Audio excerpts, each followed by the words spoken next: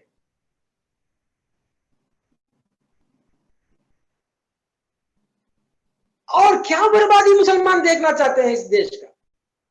لا الہ الا اللہ کی تبلیغ قوم سے یہ بات واضح کیجیے کہ اللہ ناراض ہو چکا ہے, بس کرو شرک. کتنے صدمے کی بات ہے, کتنے شرمندگی کی بات ہے کہ جو ملک سیکولرزم کا جھنڈا لے کے گھومتا تھا وہ شرک کی تبلیغ کے لیے دوسرے ممالک کو جا رہا ہے. لا حول ولا قوت الا باللہ. اس سے شرمندگی کی بات اور کیا ہو سکتی. بچائیے آپ اپنے سماج کو, ڈرائیے اللہ کے عذاب سے اس قوم کو, توبہ کروائیے قوم سے. یہ وقت ہے, آج قوم سمجھ رہی ہے. لوگوں کو مسئلہ سمجھ میں نہیں آ رہا کہ اس پرابلم کا سولوشن کیا ہے. مسلمانوں کے پاس اس کا سولوشن موجود ہے, وہ ہے لا الہ الا اللہ. لوگ سننے کے لیے تیار ہیں اور مسلمان کورونا کا بہانہ بنا کے گھر میں بیٹھنے کی باتیں کرتے.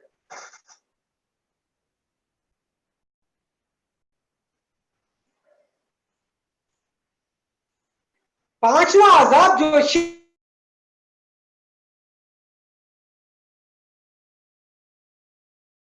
خاندان چلتا ہے لڑکوں سے, ان کے گھروں میں لڑکے پیدا ہونے کا سلسلہ بند ہو جائے گا جیسے قوم نوح کے ساتھ ہوا کہ ان کے گھروں میں لڑکے پیدا ہونے کا سلسلہ بند ہو گیا. وَيُمْدِدْكُمْ بِأَمْوَالٍ وَبَنِينَ. قیامت کی نشانی میں ہے کہ ایک مرد کے اندر, ایک مرد کے ماتحت 50 عورتیں آ جائیں گی. شادی کر کے نہیں, مجبور ہو کر آ جائیں گی, بیوہ ہو کر, کمانے والے نہیں, لاچار ہو کر.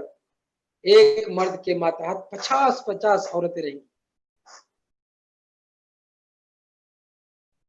کیا گزرے گا اس قوم پر.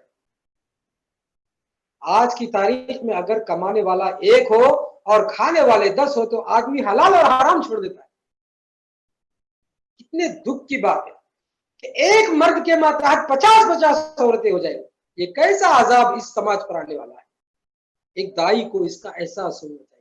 اس سے پہلے کہ اللہ عذاب کی کارروائی کرے, دردناک عذاب بھیجے اس قوم کو, دائی قوم اٹھے اور اس قوم کو اللہ کے عذاب سے واقف کرائے, توبہ کرائے.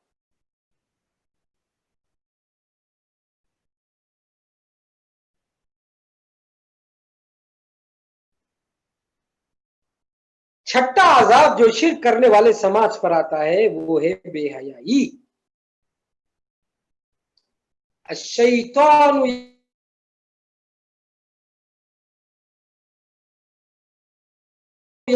اللہ کو چھوڑ کر شیطان کی پرستش کرے گی تو شیطان ان کو بے حیائی کا راستہ دکھائے گا.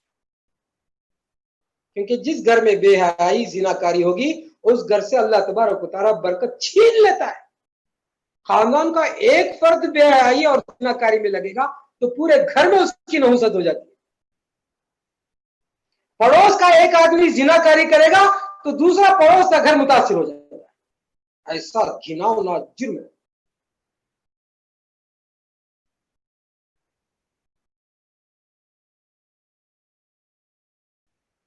شیطان ان کو ڈھکیلے.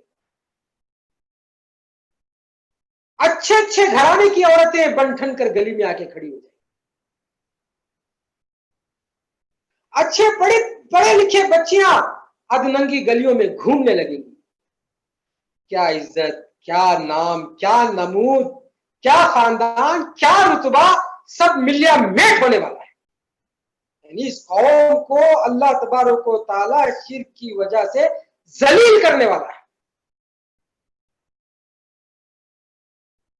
کن حادثوں سے یہ قوم گزرنے والی ہے, ایک دائی قوم کو اس کا احساس ہونا چاہیے.